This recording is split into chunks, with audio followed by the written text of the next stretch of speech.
The article which I found most interesting in my research for my annotated bibliography in relation to classroom setup and classroom management was the article Modifying the Classroom Environment to Increase Engagement and Decrease Disruption for Students Who Are Deaf or Hard of Hearing.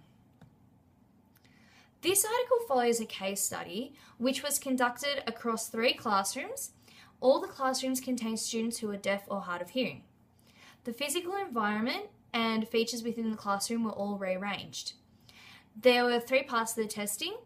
The first was the initial observation of the students in the classroom before any changes had been made.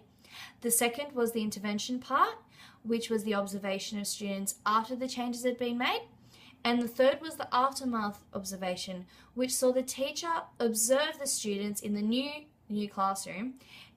The observations were then all collected and compared to each other.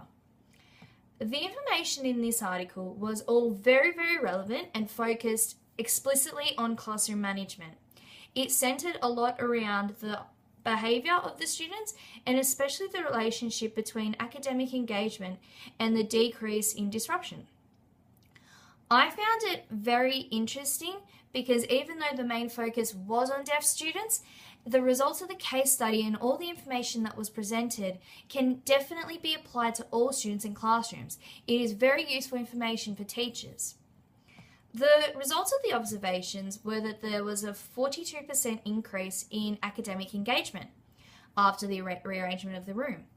There is a graph in the article which shows the difference in the levels of academic engagement and disruptive behaviour in all 3 parts of the testing.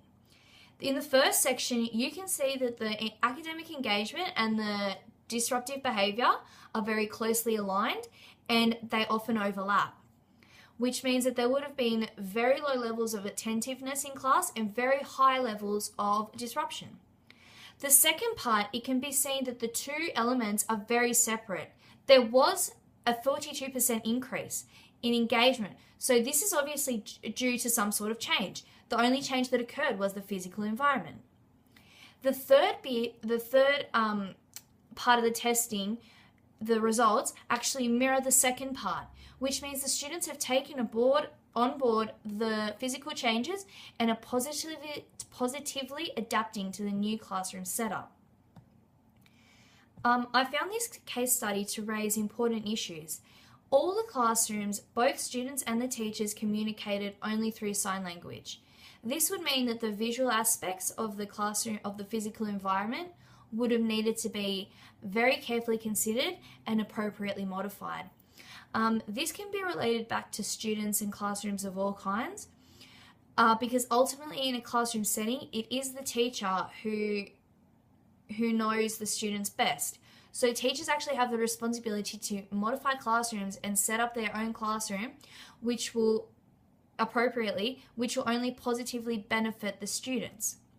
The environment should promote positive thinking, positive social interaction, and promote high levels of learning. I found that this case study actually gave these teachers of the students in these classrooms the opportunity to do something which they wouldn't have been able to usually do. There are obviously special considerations which need to be thought of when teaching students who are deaf or hard of hearing, and the teachers of these students may have been hesitant to rearrange the setting of the classroom.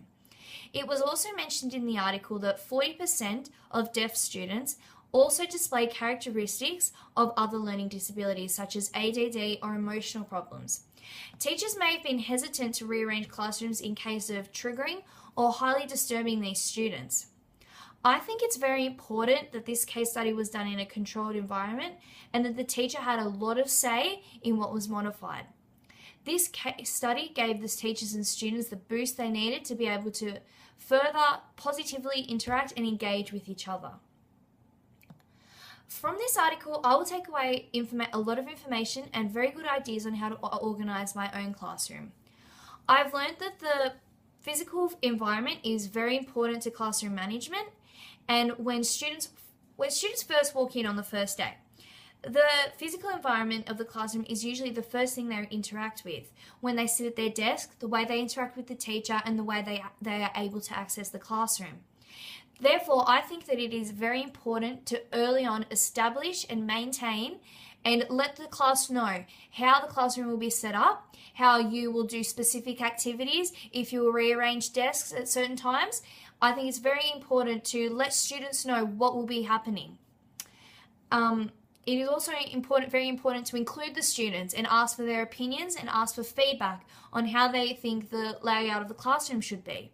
If they don't like it, if they are constantly getting disrupted by their neighbour, if they are not able to see the teacher properly, if they can't hear the teacher talking properly, chances are they will be disinterested in what they are learning and they will just be disruptive. Persistence and consistency are keys when making physical changes in the environment. If you are going to change the desks around for a specific activity, be consistent when you do it. Don't do it once and not do it again and then do it once like further on down the track. Do it every single time you do it. If you want to change the rearrange desks on a regular basis, do it on a set basis. This will allow students to become comfortable in the classroom and to just recognize what is happening, and it will allow them just not to freak out when something happens. I really enjoyed reading this article. I found it to be my most interesting and strongest of the articles, and even though the focus is on students who are deaf and hard of hearing, I will take away many key ideas and important information which I will definitely use in my own classroom. Thank you.